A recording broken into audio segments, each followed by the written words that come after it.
I've run into several people recently and had conversations with them who had left the Catholic Church. And it was a long time ago that they had all left the church. And these were all independent conversations, but they all had one thing in common. When we really got down and I figured out why they left the church, they said it was because they don't accept human authority, aka the authority of the church. And so this, in today's gospel, is one of my go-to verses in situations like that, Matthew 16:18, where Christ says to Simon, gives him a new name, Peter, which means rock. And he says, upon this rock I will build my church, and the gates of the netherworld shall not prevail against it. So I talk about how Jesus Christ intended to found a church. He did it deliberately. He intended to found one church. It's in the singular, my church. And it's his church. That the Catholic Church is not a human institution, but it is the family of Jesus Christ. So as I'm going through this and giving this amazing biblical explanation about the foundation of this church, I suddenly realized they didn't care. As I'm talking to them and giving them this explanation, they just didn't care. And at first I just kind of ignored that, but as I was thinking about it, I started to realize what the problem was.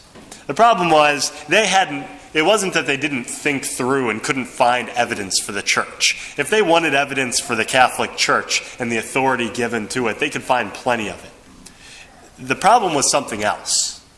The problem was they didn't want to accept any human authority except their own. The issue was they wanted to be making the decisions. They didn't want anyone else telling them what to do morally. They wanted to pick and choose for themselves which moral teachings they wanted to follow. And they didn't want anyone telling them how often they had to worship God, that they had to come to Mass every Sunday. They didn't want any of these moral demands on their behavior. They just wanted to do whatever they wanted to do. The problem wasn't intellectual. The problem was pride.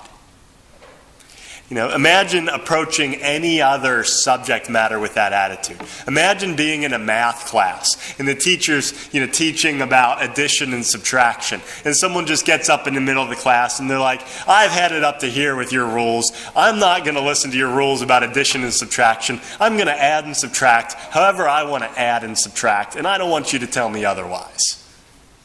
That'd be absolutely ridiculous. But yet that's the same attitude that these people have embraced when it comes to the truths of the faith and to living out a moral life. The problem is, that's not what we're called to be as disciples. Disciple requires discipline. It requires obedience, learning from the Master and being obedient to Jesus Christ. And the reason why we can't do this on our own, and why this is a problem of people wanting to make their own decisions and do everything on their own, is because we have to recognize that as human beings, we have a fallen nature. That happened at the beginning of Genesis. We have fallen intellects, so we don't always know clearly what's good for us and what's not good. And sometimes we're deceived and we get things wrong, and things that we think will bring us happiness and fulfillment actually bring us to disaster. And our wills are fallen. Sometimes we know the right thing to do, and yet our will is weak, and so we sin and we do what we know is wrong, even though we know what the right thing is to do. Sometimes we're just spiritually lazy, and we know that we should be worshiping God every week, but we just don't want to get out of bed, or we just would rather watch TV. As human beings, we have a fallen intellect, we have a fallen will, we rationalize sin. It is dangerous to entrust our salvation to ourselves and to think that we will be able to figure everything out on our own. The church is structured so that everybody is under the authority of somebody else. Children are under the authority of their parents. Parents are under the authority of their pastors. Pastors are under the authority of the bishop.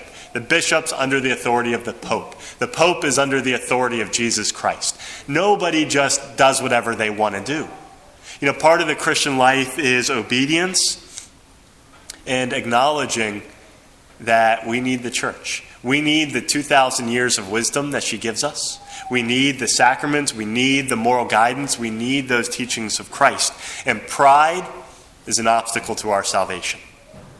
And I think this is a common tactic of the forces of darkness, that they want to turn us away from the church. They want to drive a wedge between us and the church, and they often do that through pride, thinking that we don't need the church. We don't need someone else telling us what to do. We can do it all on our own.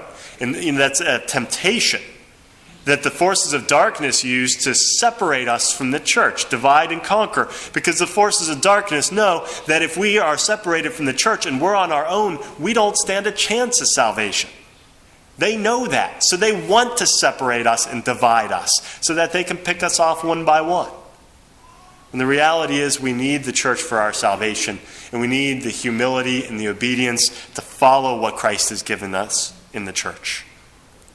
So as we look at the readings today, in the first reading, there's this guy named Shebna. He was the prime minister of the kingdom of Israel under King Hezekiah.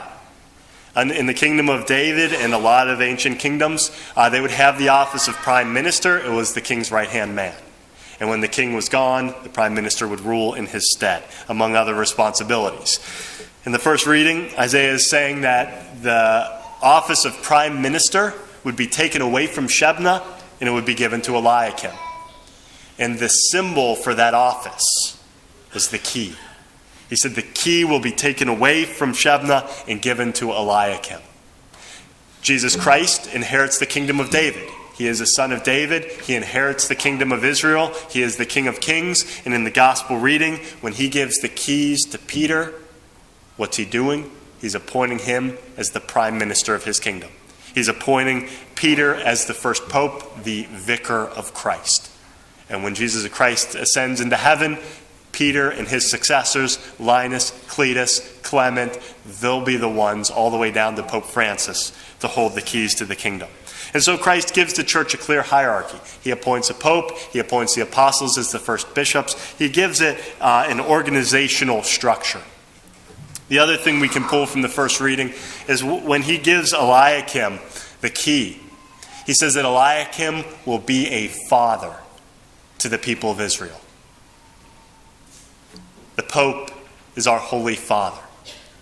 What does that mean? He exercises authority not to lord it over us or for his own purpose, but he is the father of God's family here on earth. It's his job to unite, to guard, and to provide for God's family, to provide for them with clear teaching and moral guidance, to make sure that they have access to the sacraments, and to unify the church throughout the world. You know, every organization or institution needs unity. A school has a principal. A company has a president or a CEO. Within the church, the Pope helps to unite under one visible head the entire church throughout the world. And so that's an extremely important part of what Jesus Christ gave us when he was giving us the church. The reality is, in the world today, the church is getting slammed and attacked left and right, from within and from without. And there's waves crashing against the church. And one of the main issues that this is surrounding is marriage, the institution of marriage. In particular, the indissolubility of marriage. That it is a sacrament until death do us part. And what constitutes adultery? That's where this fight is happening. And as 100 years ago, Our Lady of Fatima appeared to the children, one of the things that Sister Lucia said was that the final battle between Jesus Christ and Satan would be over the sanctity of marriage in the family. And that's the battle that we're in right now. And there are forces trying to undermine and to confuse people about what the church's teaching is. And so I think as we reflect on these readings, first and foremost, we should profess our loyalty to the church that Jesus Christ has founded and realize that we need the Catholic Church. It is a gift, and we should always be loyal to it. And second, to pray for our Holy Father that he might guide the church through this difficult time, reaching out to people who are in difficult marriage situations, but also upholding the true teaching of the church and guiding us through this period of confusion and this period of attacks so that the church may continue to lead people on the course to salvation.